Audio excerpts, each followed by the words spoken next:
Hello po!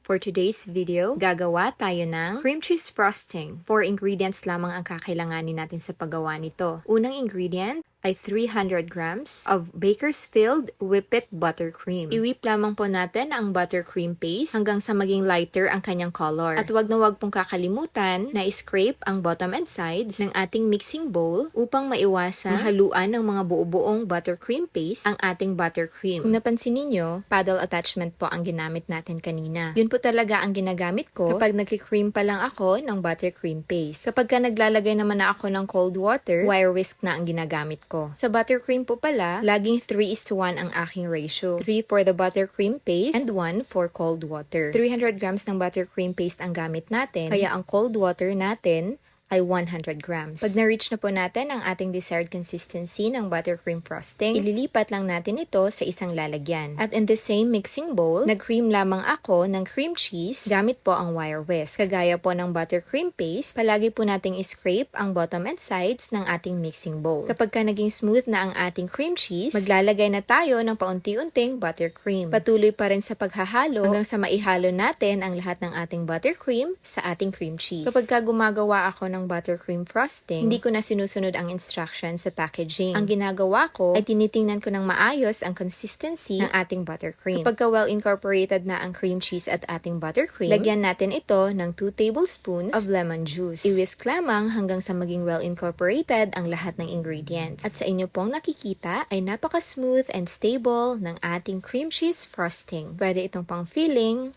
pang icing, at pwedeng pang piping. Yun lamang po. Bye-bye!